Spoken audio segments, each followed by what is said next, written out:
Hi, I'm Jess and I'm a Pilates instructor and a physiotherapist, and I work a lot with women that have had issues with diastasis, with pelvic floor issues, with lots of low back pain, and often it can be kind of traced back to issues with difficult births, not even difficult births sometimes, just normal pregnancies that have created a bit of damage to the pelvic floor or to separation of the abdominals, and some of these things just haven't been rehabbed back correctly.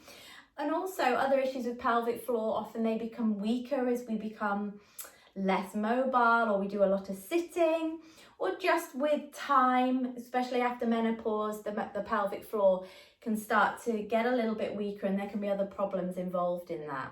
So what I want to talk about today, and also show you a little bit today, is exactly what the pelvic floor is, the functions of it, why it's important, and how we can kind of connect to it and work it a little bit right from the very early stages, straight after having a baby or straight after any sort of abdominal surgery. These are exercises you can be doing anywhere at any time, okay? No equipment necessary. I will be using a small softball, but you could use a towel or a cushion to squeeze, just something to activate the inner thigh. But first, let's just talk about exactly what the pelvic floor is. Okay, and it's more than just the muscle involved in continence. And I think some people can sometimes feel a little bit funny about talking about it. It's not something that comes into everyday life, but it should be, okay? We should be talking to our daughters about it, and our husbands and our sons and everybody else. Personal trainers should be more aware of it when they're training women, and also women after pregnancy especially. It's something that everybody needs to be aware of. And it's an amazing muscle, okay? Fascinating. It's 3 layers, and people just think it's like just one layer that stops you from going to the toilet, but it's more than that. It's these 3 layers of muscle that sit inside the pelvis, okay? And these layers, they slide up and down on each other, and they contract and move, and they also lift and lower. So they really are amazing, and they're a bit like the diaphragm. They come up and down depending on how much air is pushing down into the abdominal cavity. So this is why the core and the pelvic floor are so interlinked. So these layers of muscle, okay, they support all the internal organs above them. So that's why they're important, but also that's quite a lot of weight.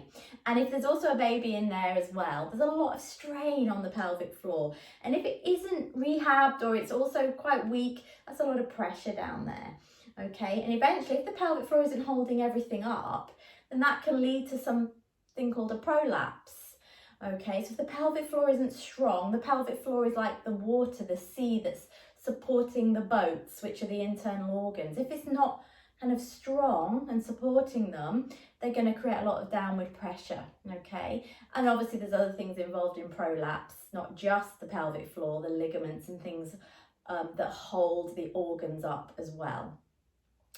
So we're not going to talk about that so much, just think about the pelvic floor like that. So it supports the organs, okay? It controls continence, that's one we all know about. It stops you from going to the toilet until you need to. You have that voluntary control in general to stop yourself. Sometimes though, it doesn't quite work properly, does it? So when we've got a bit of weakness there, we're not quite good enough when we sneeze or cough, or when we bounce around on a trampoline, to stop that kind of closure, to stop the wee coming out, okay? And it's not just urinary continence, it's all types of continence, fecal continence as well. So it's involved in that. That is a huge part in it, and that's often why there's an issue with the pelvic floor. It's often that's noticed first, okay? And especially if you've had a tear or something like that during a birth. Then one of the other big things that really is important for rehabbing it is that it creates a stability from the inside of your pelvis. It's one of 4 muscles that sit inside your pelvis and supports the inside. So if you think, this is supporting this big pelvis which supports the spine. If that isn't strong enough, if it's not doing its job, if it's not holding the bones nice and stable, then what's going to happen is your back isn't going to sit well on the pelvis almost. There's not that stability there, and it can cause issues with the lower back and the muscles in the lower back, and can lead to back pain. So it's so common that if you've got a weakness in your pelvic floor, you may have hip pain or back pain because those muscles just aren't doing their job in the pelvis. Okay, it's obviously involved in sexual function, the pelvic floor. Okay, it's what helps with an orgasm. Okay, with when you've got issues with the pelvic floor, sometimes sex can become painful, and it may not function correctly as it should. And the last thing that it tends to do is really involved in the circulation in that area, so the flow of blood, in the same way that the diaphragm does that. So when the blood is flowing, when the pelvic floor is moving as it should, there's a great circulation moving the blood from the lower to the upper body. Okay, so there are lots of important functions of the pelvic floor. But what we really want to know is how to work it correctly and not put too much pressure on it. And if you watch one of my previous videos on what the core is, you'll know that the pelvic floor is the floor of your core in a way. It sits on the bottom and it supports everything. But if it's not quite strong enough and the pressure inside the core changes, say you pull your tummy in, but you're not holding your pelvic floor up, or your pelvic floor is really weak, you get this bulging down here. And it's the same with the diastasis, like I said, you get a bulging at the front if you haven't got that strength to draw the tummy in and hold as much of the tummy muscles together. So what we need to learn to do when we're working the pelvic floor is to be able to think about gently lifting it, okay? It doesn't just lift, but it's a really good analogy to use. And so before you're doing anything where you feel there may be pressure on your pelvic floor, you need to lift it, okay? But you might not be able to find it to start with. And you can do the old trick of trying to stop the flow of urine. It's not something you should do very regularly, and some people find that really difficult.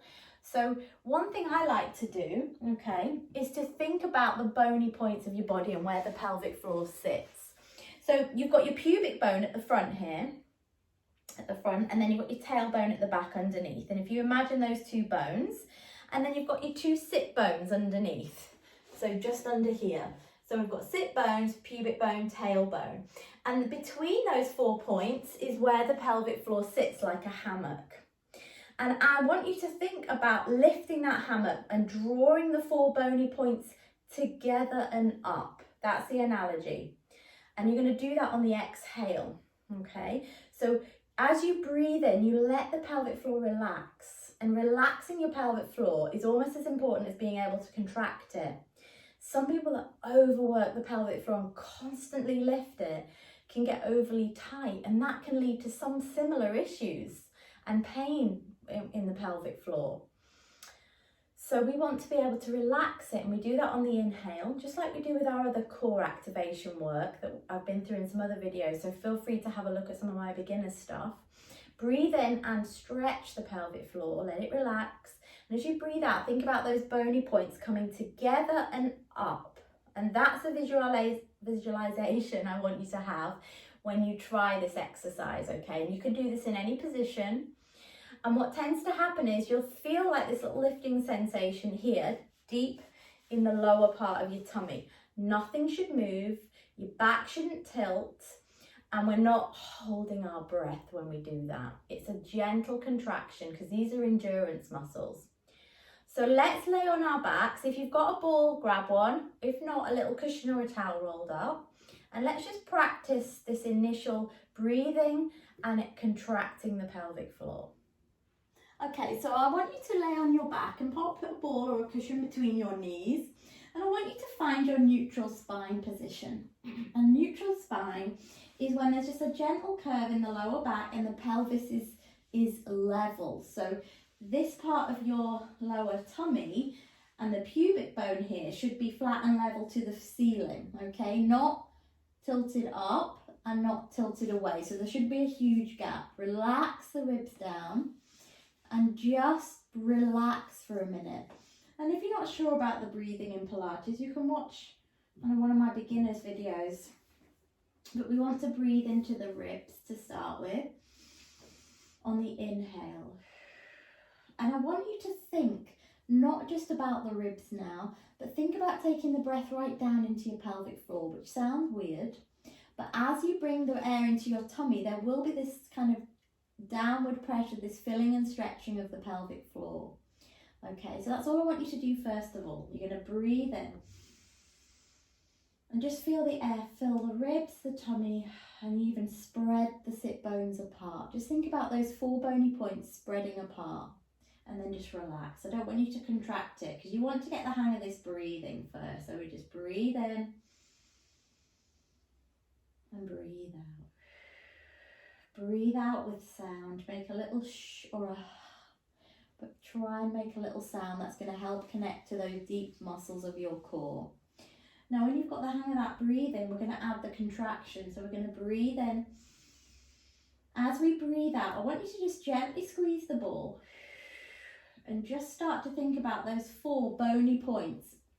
And you can even put your fingers on your sit bones, okay, those bony parts right at the bottom of your bottom, and think about drawing them together. So imagine them coming together and gently lifting. And then as you inhale, think about them spreading apart. Exhale, little squeeze of the ball. Draw the belly button up. Again, inhale, everything relaxes, spread out the pelvic floor. Exhale, lift it. Now what you don't want to do is contract your buttocks. This is not about the buttocks tightening, okay? This is internal. This is not about the pelvis tilting. This is just internal. You won't see anything move. You might just see your eyebrows lifting, but this should just be squeeze and lift. And again. And squeeze.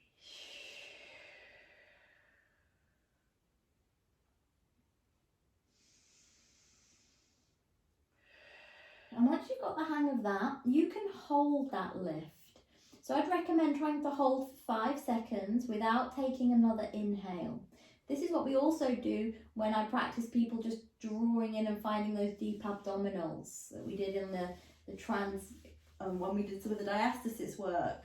Okay, it's a similar thing. It's a lift and a hold. Okay, trying to make the pelvic floor get stronger.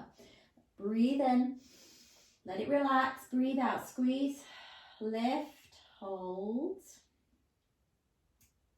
and then breathe in again. You let the release go on the ball and then you repeat. So we want to get the hang of that. We want to do 5 to 10 squeezes and lifts and holds. And then you can progress to making them smaller and shorter and very quick. So we can in and quick lift up, in and squeeze and lift. So you get that quick contraction that you need when you cough or sneeze. So we're trying to train the pelvic floor functionally so that it can do the job we need it to do if we're struggling with it. Okay, now we're going to progress to our second exercise, and what you need to make sure you can kind of find your pelvic floor before you do this. Breathe in, you gently squeeze the ball, you lift your pelvic floor, so you're starting to tighten. You draw your belly button towards the mat and imprint the back, so we're tilting the pelvis, and then we go the other way. We arch the back and we inhale and let everything release. So now we're tilting and working the pelvic floor.